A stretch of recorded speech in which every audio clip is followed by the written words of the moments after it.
Coming up next on the Giants Chronicles podcast, should the Giants invest in a 30-year-old veteran receiver? Coming up next.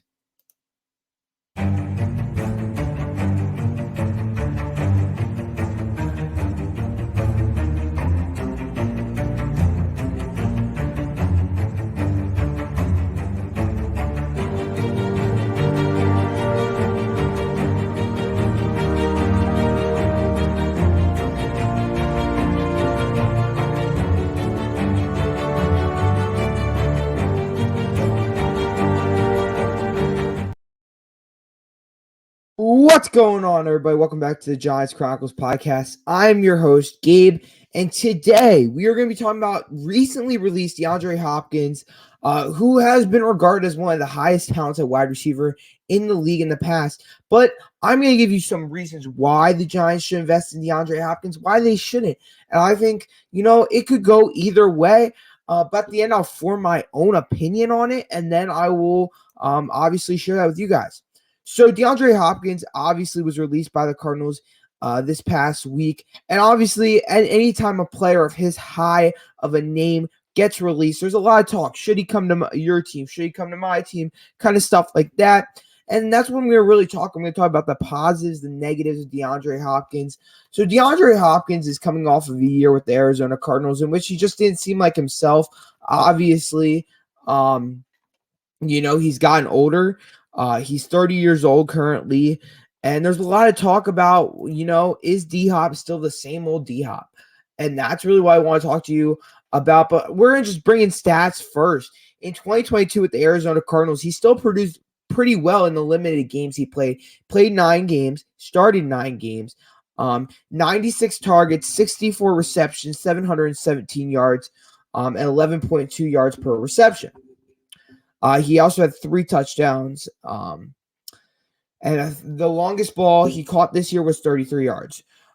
He had a 66.7 drop catch percentage, or a catch rate. Sorry, I don't know why that's a 66.7 catch rate.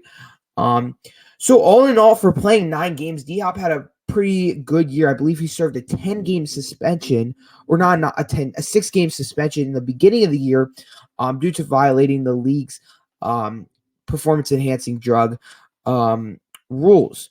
So obviously, D-Hop, players available, has been a wide receiver 1 for every team he's really played for, going back to when he played for the Texans. First came to the league in 2013. Someone who's kind of in a similar situation that Odell Beckham was just a couple months ago. And that's really what I want to get into. And DeAndre Hopkins, everyone says the Giants are missing that alpha wide receiver 1. Everyone says, oh, they're missing the alpha receiver 1. So here's the pros of what you're getting with DeAndre Hopkins. You're getting an experienced, solidified, veteran wide receiver 1 who has played wide receiver 1 spot in this league before. You're getting someone who's put up multiple 1,000-yard seasons before. I think most of his career he has 1, 2, 3, 4, 5, 6. So he's put up 6 1,000-yard seasons, and he hasn't had one season below 500 yards. That's pretty impressive. 2021 was a rough year for him with the Cardinals.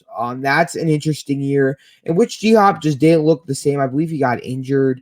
And so that's also the past couple years. D-Hop just hasn't necessarily put up the same numbers he really has in the past. And a lot of people are bringing this up. Here's another negative is an NFL insider, Albert Beer, who has inside on things, says there's apparently a divide among league executives against regarding where Hopkins brings to the table at this stage of his career. Some executives have told Albert Beer that he can't run anymore. He can't separate anymore. And, I think D-Hop has always been a kind of a contested catch guy. And I hate to bring this up, but I think immediately when I hear that, I think of Kenny Golladay. Not because Kenny Golladay is the same player as D-Hop, but you look at same high-profile free agent wide receiver on the market. A bit older. Kenny Golladay was actually pretty young, but similar play style. And how did that play style fare in Brian Daboll's offense this past year? Not well. Brian Daboll's offense is all about getting open. It's about speed. Who have they added in the offseason? They've added people who have speed, who get open, who create separation. And I don't know if DeAndre Hopkins really brings that to the table. He's more of a contested catch guy. So does that fit Brian Daboll's offense? I don't know. The other thing is if D-Hop did come, he wants to be the alpha wide receiver one. Same thing was with not necessarily with OBJ, but he wanted to be respected. He wants to have DeAndre Hopkins wants to have an image of what the offense would look like with him in it. And if he's going to come to a team, he's going to want a team that can contend. Does he look at the Giants as a team that contend? Probably does, but not guaranteed. And the other thing is how much money, of course, is going to cost to bring in a player like DeAndre Hopkins. Obviously, DeAndre Hopkins is 30, just like OBJ. I believe OBJ is 31, actually. He has had, this past couple of years, he's had some injury issues. All right? He's had some injury problems this past couple of years. There's something that came out in Arizona about D-Hop skipping games even when he was healthy. So do you really want that coming into your locker room? Obviously, you don't know if all these rumors are true, so these rumors are all allegedly, but that's something to think about. Do you want someone like that coming in your locker room and, saying, oh, we're losing, I'm going to sit out? Because maybe that's what happened in Arizona. I mean, Arizona didn't have a great season this past year, and he sat out at the end of the season. So there's a lot of things to consider when you're adding. Also, what happens, you saw a lot of videos with HBO Max's Hard Knocks in season of, DeAndre Hopkins yelling at Kyler Murray, yelling at each other. Do you want that relationship between Daniel Jones and DeAndre Hopkins? That could ruin Daniel Jones's confidence again. Daniel Jones has a confidence now. He is confident. You can see in the interviews, he is confident about himself. Do you want to bring in a DeAndre Hopkins who will criticize him? Now, I don't think D-Hop would come to a team that he doesn't enjoy the quarterback or he doesn't approve of the quarterback, but it's something to consider. You don't want to put that in Daniel Jones' head. Daniel Jones is still only, I think, 24, 25, so he's still a very young quarterback in this league, and you don't want to put pressure on Daniel Jones with someone like a DeAndre Hopkins. Another thing is D-Hop going to complain if he isn't getting the ball? We've seen in Daboll's offense, so far last year and this year, Daboll likes spraying the ball out. He likes throwing it to Saquon on the screen or, throwing it to different. He likes spreading it out and not just having one alpha receiver. Will D-Hop respect that? Will D-Hop have respect for that kind of offense? It's just a very to be determined type of thing. And you're committing, if you're signing DeAndre Hopkins, you are going to be committing a good amount of money to DeAndre Hopkins. That is for sure. He hired a new agent, and it's going to be very hard for him to get a good amount of money considering he's coming on the market in May when teams have probably spent most of their money on their draft players, which do count against their cap, their free agency round 1 and 2 and 3, even at this point, the wave 1, 2, and 3. So how much is a team going to be willing to spend? Obviously, you see the Baltimore Ravens, they spent $15 million on a player like OBJ guaranteed, and then $3 million incentives. Does someone do that again? Does someone mimic that deal? Now, allegedly, according to Ian Rappaport of NFL Network on the Pat McAfee show, he said that the Ravens were the only ones who really offered that substantial amount of money to Odell Beckham Jr. Now, what I'm hearing, again, this is citing sources, Ian Rappaport, Tom Pelissero, some NFL Network guys, they think he could be in more of the Michael Thomas range of a deal. So if you're not familiar with the Michael Thomas deal, it's a $10 million deal, and then there's incentives to get him to a $15 million deal. It's a 1-year deal as well. So is there something like that that may happen? And for the Giants are seeing about $3.61 million in cap space. You probably want to use that to get through this season, I would think. instead of on a star player like DeAndre Hopkins. But there's void years. You can find money elsewhere. There's plenty of spaces the Giants can find money. Getting a Saquon Barkley deal done among one of them. So there's a lot of ways the Giants can get creative with the cap here to try to get a star player like DeAndre Hopkins, but they have to have a vision for him. They have to have a plan, a vision. And are we that one player away? Are the Giants that one player away? And I'm here to kind of tell you we're not that one player away. I know it's great to think of that we're one player away. And I know every time a player does come, it's like we're one player away, and it's not, or comes available. It's not. We're really not, guys, And as unfortunate as it is, it's the truth. No team in this league, I think, is really one player. I mean, you can make an argument that the Kansas City Chiefs are one player away. An argument. But I don't even think the Kansas City Chiefs are one player away. So, the Giants just have to look at it and say, is it worth it? Do we want to give up this substantial amount of money for a player like him? Do we want to put void years on a contract for a player like him? Void years are where the cap, you get cap hits even when he's not on the team. So you say you give him 1 year deal this year, then you give him, you have void years in the cap so you can push the money out. That's what the Ravens did with the OBJ contract. A lot of people are like, how did the Ravens do that? Well, that's how they did it. They have 4 years of void years for a 1 year contract. I would not want to do that with DeAndre Hopkins. So it's something that you just have to see, how it plays out. But there's also some cons. I want to talk about the pros. Sorry, I want to talk about the pros. We just talked about the cons. Now I want to get to the pros. The pros are obviously very, what any I should say casual fan, but any fan would say when you say, "Ooh, should the Giants sign DeAndre Hopkins?" You're getting an alpha wide receiver one who's known as a top 10 wide receiver throughout this league. Did he not have a great year this past year? No, he didn't. He still produced in 10 games 752 yards.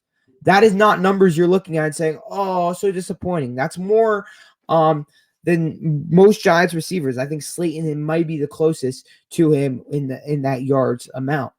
Or this past year is what I'm going by. So obviously the Giants have to show interest in DeAndre Hopkins. Or not an interest, but they have to do their research. And I think that's what Dable said. Dable said today at OTAs. He said Joe and his staff will obviously see if it's worth it, if it's, they will look into it. Obviously, as any player comes available, is what you add on at the end, very coachish talk. But we'll see if maybe Shane does something. I would want him in for a visit. I don't know if DeAndre Hopkins wants to take a visit. I think DeAndre Hopkins wants the money, and he wants it soon as possible so he can get acclimated to his new team before training camp in July. So,